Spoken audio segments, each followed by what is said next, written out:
السلام علیکم ناظرین، آج کے پروگرام میں آپ کو خوش آمدید۔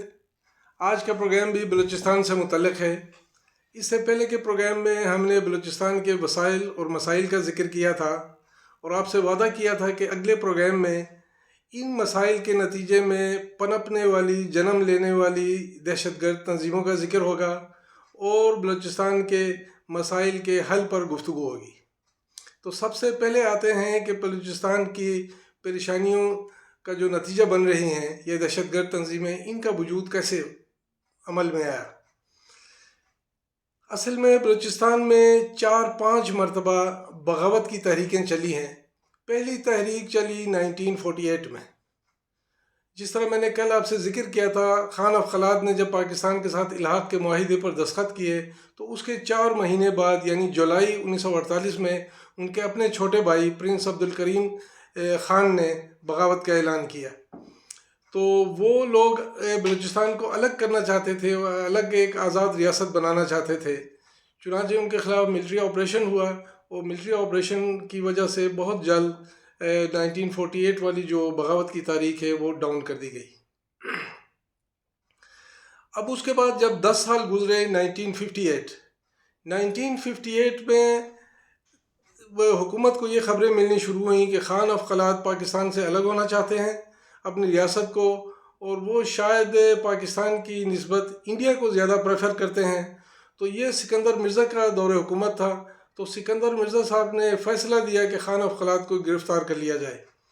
چنانچہ قلات پر دوسری مرتبہ فوج بھیجی گئی، قلات کو گھیر لیا گیا اور خان آف خلاد گرفتار کر لیے گئے۔ یہ 1958 کا واقعہ ہے۔ تو یہ 2 سال یہ بغاوت کی تحریک چلتی رہی، 58-59۔ اب ان 2 سال میں جب بغاوت کی تحریک چلی ہے تو ظاہر ہے جس ملک میں بھی ملک کے خلاف بغاوت کی تحریک چلے تو اس کے خلاف فوج استعمال ہوتا ہے۔ تو فوج اس کے خلاف استعمال ہوا اور اس سے پاکستان کے خلاف پریشانیوں میں اور لوگوں کے جذبات میں اضافہ ہونے لگا۔ اس کے بعد صدر ایوب خان کا دور تھا 1962 میں، جب یہ بغاوت کی تحریکوں نے دوبارہ جنم لینا شروع کیا، دوبارہ مختلف علاقوں میں فوج کشی ہوئی اور ان تحریکوں کو دبانے کی کوشش کی گئی۔ تو یہ تحریکیں صدر ایوب کے دور میں بھی 2 سال چلیں، یعنی 1962 اور 1963۔ اس کے بعد جب یہ تحریکیں ڈاؤن ہوئیں تو وقت گزرتا رہا اور اسی دوران مشرقی پاکستان میں بھی یہ تحریکیں چل رہی تھیں، مکتی باہنی بن چکی تھی اور ان تحریکوں کے خبریں، ان کے اثرات بلوچستان تک بھی پہنچ رہے تھے، جو ان پر اثر انداز ہو رہے تھے۔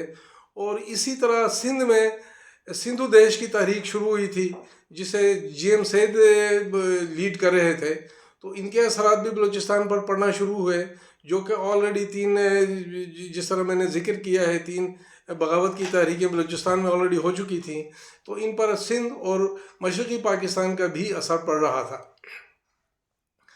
1970 میں جو جنرل یحییٰ خان کے ٹائم میں الیکشن ہوئے، ان الیکشنز کے نتیجے میں مشرقی پاکستان کی عوامی لیگ نے نیشنل اسمبلی میں 160 سیٹیں جیتیں اور دوسری پارٹی پاکستان پیپلز پارٹی تھی جس نے 80 سیٹیں جیتیں اور جماعت اسلامی والوں نے 4 سیٹیں جیتیں۔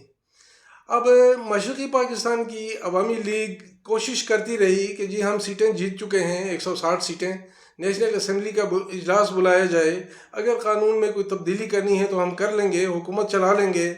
لیکن یہ پھر ایک الگ موضوع ہے، اس پہ زیادہ دیر بات نہیں کر سکتے۔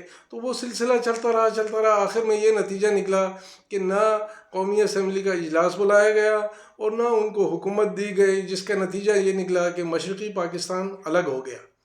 اب 1970 کے وہ جو الیکشن ہوئے تھے، ان الیکشنز کے نتیجے میں صوبائی حکومتوں کے جو الیکشن ہوئے تھے اس میں نیب اس وقت کی ایک پارٹی تھی، نیشنل عوامی پارٹی۔ اس پارٹی کے لیڈر اس دور کا جو صوبے کا نام تھا صوبہ سرحد، جسے آج کل ہم KPK کہتے ہیں، تو صوبہ سرحد کے ولی خان صاحب اس پارٹی کے لیڈر تھے۔ یہ پارٹی اچھی اکثریت سے جیتی تو اس نے 2 صوبوں میں حکومتیں بنائی، ایک KPK میں اور یعنی اس وقت کے صوبہ سرحد میں، اور دوسرا بلوچستان میں۔ صوبہ سرحد میں ولی خان صاحب نے JUI جمعیت علماء اسلام کے ساتھ کوارڈینیشن کر کے مولانا مفتی محمود کو صوبہ سرحد کا وزیر اعلیٰ مقرر کیا، اور بلوچستان میں عطا اللہ مینگل صاحب بلوچستان کے پہلے وزیر اعلیٰ بنے۔ تو یہ 1970 کے الیکشنز کا رزلٹ تھا۔ اس کے بعد یہ جو مشرقی پاکستان 71 میں جب بالکل الگ ہوا تو موجودہ پاکستان باقی رہ گیا، تو 1 یونٹ سسٹم ختم کر دیا گیا، اور صدر پاکستان کی طرف سے اعلان ہوا کہ بلوچستان ابھی پاکستان کا صوبہ ہے، اور ریاستیں ختم کر دی گئیں، اور بلوچستان کے مکران، خاران، لسبیلا اور قلات کی ریاستوں کے خاتمے کا اعلان ہوا، اور بلوچستان کو صوبہ قرار دے دیا گیا۔ اسی طرح اسی دور میں KP جو صوبہ سرحد ہے، جسے آج کل ہم KPK کہتے ہیں، صوبہ سرحد میں ریاست چترال، ریاست دیر اور ریاست سوات، ان کی ریاستیں بھی ختم کر کے ان کو صوبہ سرحد کے صوبے میں شامل کر لیا گیا۔ تو ابھی جو بلوچستان صوبہ بنا، تو بلوچستان کے پہلے گورنر غوث بخش بزنجو صاحب تھے، اور یہ جو حکومت بنی تھی، اس حکومت میں پہلے وزیر اعلیٰ عطا اللہ مینگل صاحب تھے، اور بھٹو صاحب پاکستان کے پہلے سول مارشل ایڈمنسٹریٹر تھے اور صدر پاکستان بھی تھے۔ ابھی بھٹو صاحب کی حکومت چل رہی تھی اور بلوچستان کی نیب کی حکومت چل رہی تھی کہ ایک افسوسناک واقعہ اسلام آباد میں پیش آیا۔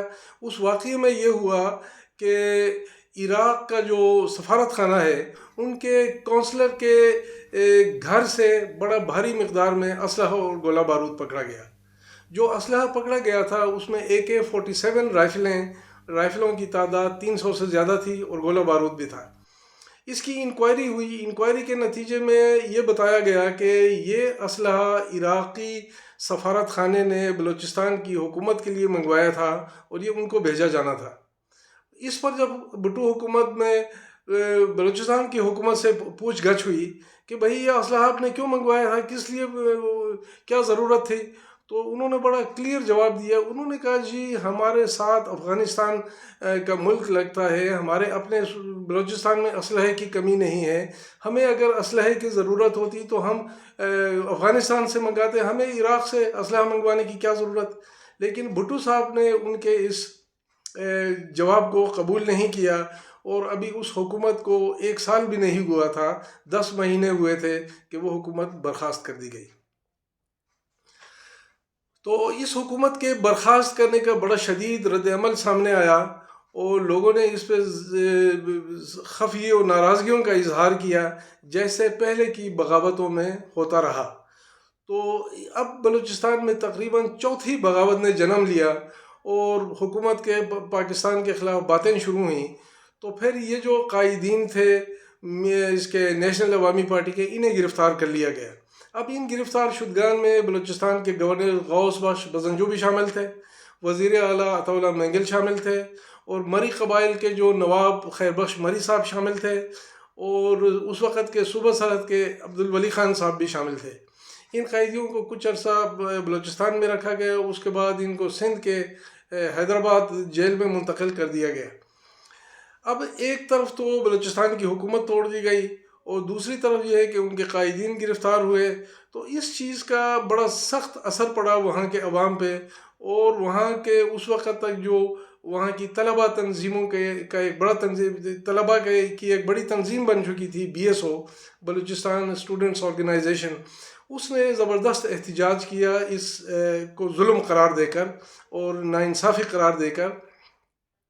پھر وقت کے ساتھ ساتھ اسی BSO کے اسٹوڈنٹس جن کی تعلیم مکمل ہو چکی تھی، یا جو تعلیمی اداروں کو تعلیم کو چھوڑ چکے تھے، انہوں نے پھر اپنے اپنے علاقوں میں آزادی پسند تنظیمیں بنانی شروع کر دیں۔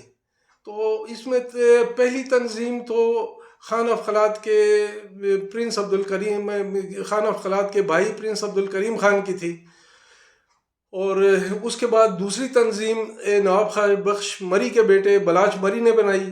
بلاچ مری کی یہ تنظیم تھی BLA بلوچستان لبریشن آرمی، اور پرنس عبدالکریم خان کی جو تنظیم تھی وہ BLR تھی۔ اور اس کے علاوہ جاوید مینگل صاحب نے بنائی لشکر بلوچستان۔ اسی طرح پھر ان کے بھی بعد کے دور میں اس کے نواب اکبر بگٹی کے پوتے برہمداغ بگٹی نے بنائی BLF بلوچستان لبریشن فورس۔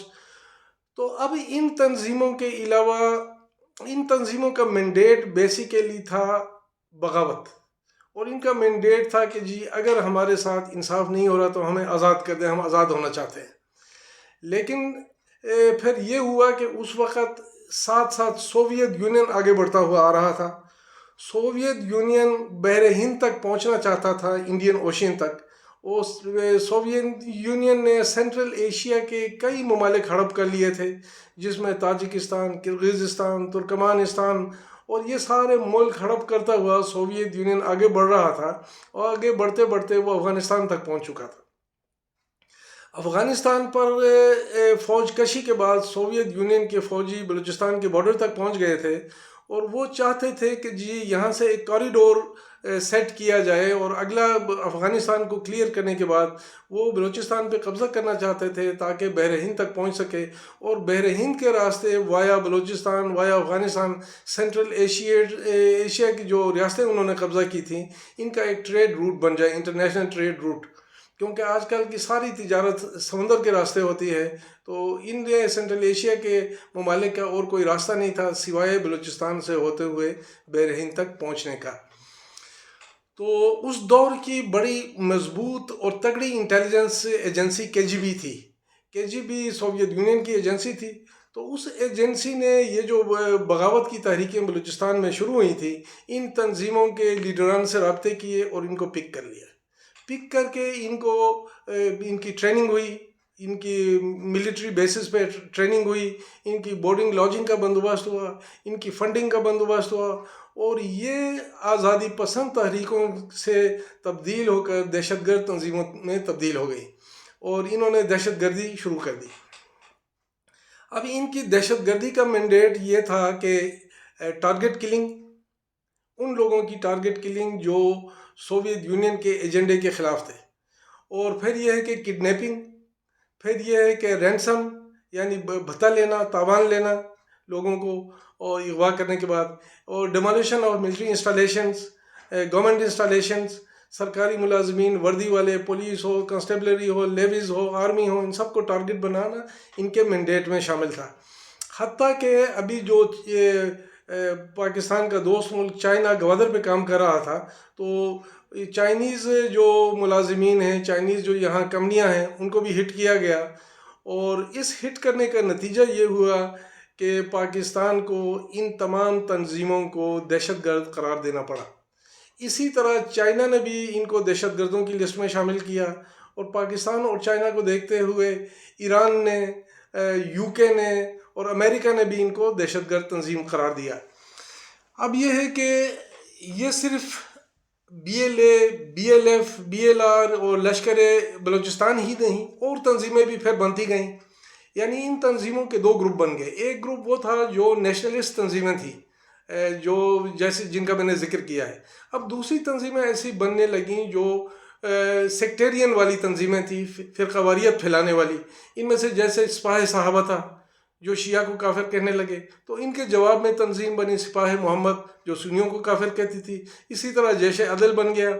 تو یہ چاہے سیکٹیرین تنظیمیں تھیں یا نیشنلسٹ تنظیمیں تھیں، یہ ان سب کے سب کو فارن انٹیلیجنس ایجنسیز نے ہائی جیک کر لیا تھا۔ 1988 میں جب سوویت یونین اختتام کو پہنچا اور ٹکڑے ٹکڑے ہو گیا، اور جن سینٹرل ایشیا کے ممالک پر سوویت یونین نے قبضہ کیا تھا وہ آزاد ہونے لگے، جیسے تاجکستان، ترکمانستان، ازبکستان وغیرہ وغیرہ، تو KGB کا رول تقریباً ختم ہو گیا۔ اس کے بعد اب KGB کا رول ختم ہوگا تو اور بھی انٹیلیجنس ایجنسیز اس ایریے میں آپریٹ کر رہی تھیں، تو یہ تنظیمیں آپ یوں سمجھ لیں کہ جیسے گفٹ کر کے KGB نے انڈین را کو دے دی تھی۔ تو اب انڈین ایجنسی جو انٹیلیجنس کی ہے را، وہ ایکٹیو ہو گئی، اور ابھی 2-3 سال پرانی بات ہے، آپ سب کو معلوم ہوگا، را نے ایران کا جو بلوچستان ہے، ایرانی بلوچستان میں اپنا ایک نیٹ ورک سیٹ کیا تھا، جس کو ان کا افسر، ان کی انٹیلیجنس کا افسر کلبھوشن چلا رہا تھا۔ پھر کلبھوشن نے اسی طرح کا ایک نیٹ ورک بلوچستان میں سیٹ کیا تھا، جو بلوچستان میں آپریٹ کرنے والی ان دہشت گرد تنظیموں کو فنڈنگ کرتی تھی، ٹریننگ کرتی تھی، انہیں سپورٹ کرتی تھی۔ پھر یہیں سے بلوچستان کے تھرو سے ہوتے ہوئے وہ کراچی میں آپریٹ کرتے تھے. کراچی میں جتنے نقصان انہوں نے کیے ہیں بلوچستان میں کیے ہیں, پاکستان کے دوسرے علاقوں میں کیے ہیں, جن کا بعد میں دعویٰ کرتے تھے کہ جی بی ایل اے نے دعویٰ کیا ہے, بی ایل ایف نے دعویٰ کیا ہے, ان سب کو یہ نیٹ ورک جو جسے راہ چلا رہی تھی یہ سپورٹ کر رہی تھی.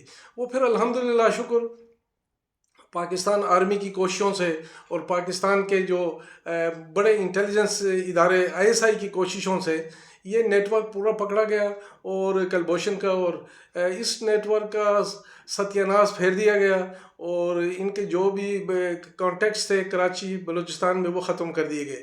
لیکن اس طرح کوئی چیز جلدی ختم نہیں ہوتی. یہ ایک نیٹ ورک چلو ختم ہو گیا تو ان تو کئی اور نیٹ ورک چل رہے ہوں گے, کئی اور کام ہو رہے ہوں گے.